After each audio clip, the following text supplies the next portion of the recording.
Hello everyone, welcome back to Dexfield. So I've made a little bit of progress, as you might be able to tell in a minute, because you'll probably see something just running down here. I've managed to get all the wiring up done for this whole layout now, so it now runs in a complete loop on DCC power, which is great. So I'm just currently testing it out with my Sutton Locomotive Workshop Class 24 and the CMX track cleaner. I'm not putting a liquid in it yet, I'm just waiting to see if it make sure it doesn't derail on anything, because it's been a long time since I've ran trains, you know, over the fiddle guard and stuff. So yeah, it was interesting trying to get that done because I had 4 days off for the bank holiday weekend, but it was just, for every single one of those 4 days, it was just too hot up here, even with the window open. So it was literally a case of coming up for a few hours in the morning, then it would just turn into, you know, a nasty sweaty mess. I was just like, no, give up, go downstairs, do something else. So it took me a bit longer than I wanted, but in the end I got it done, so that's the main thing. So now that trains are running all the way around, I thought it'd be best to sort of show you what my next plans are. So let's get to it.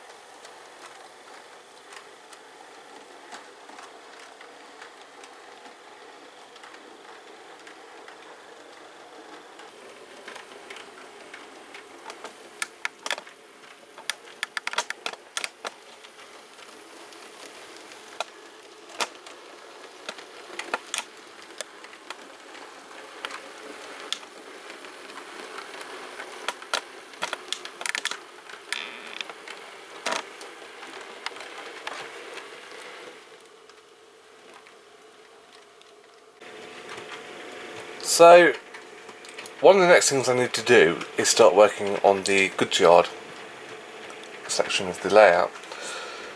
So what I have been thinking was that in between this point here and this point here, there is a bit of a gap just there, and if I show you where the headshot is going to be, it's pretty much going to be where that pannier is there, and it's going to stop about there-ish.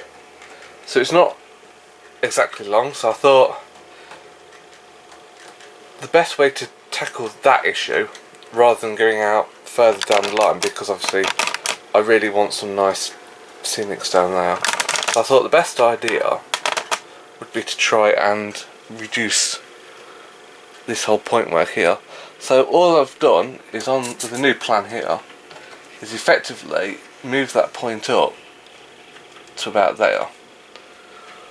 So that should give me a little bit extra space, at least, you know, a wagon's length. So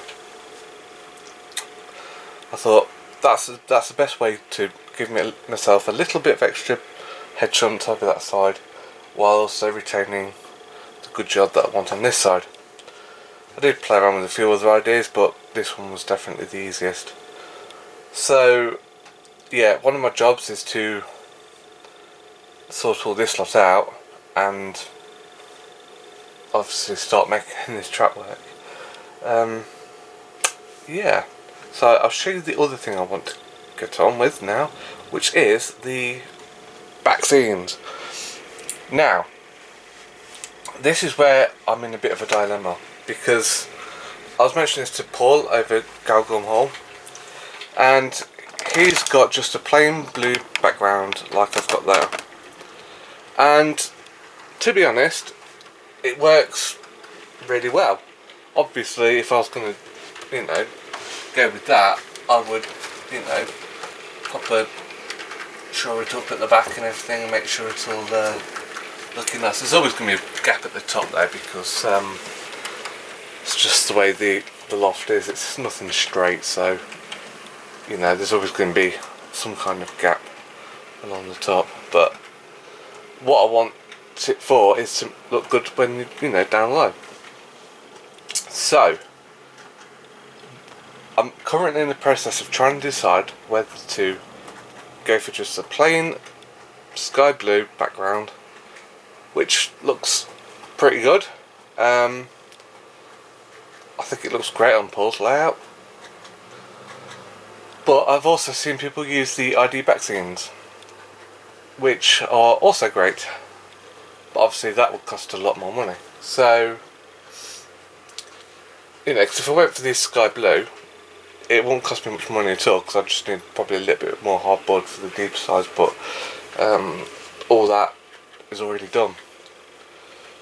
So it is a bit of a difficult choice at the minute, but I need to decide what I'm doing with that before I carry on getting too far ahead. Because once that's done, I can get on with the ceilings, which would be nice. And the other thing with the ID back scenes, which is kind of making me wonder about this sky blue, if you deal with the creaking of this tripod for a bit. I've got bits here like where it's quite shallow, and then bits here where it's like really deep. So, and if I even go over to this side, actually you can probably see on this side where there's not much room at all there at all. It's, you know, it's literally a few inches high. So if I went for ID back scenes, what I would have to do is quite literally cut a load off it, which then you sort of pay a lot of money just to chuck a load of stuff away. And also it would need to be extremely long, because it's got to go from one end of the layout to the other, and probably even curve around at the end, so you can, you know, so it comes right out to the edge of the baseboard. So that's my current dilemma, and that is pretty much the two things that I need to start working on next. If I can get those done, then things are going to progress a lot quicker, I think.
So yeah, that's it for this update, I'm afraid.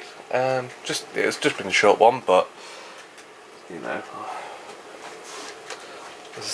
once you've done the wiring, I'm just like running some trains now just to get it in, and hopefully I might actually start using the fiddle yard for what it's designed for.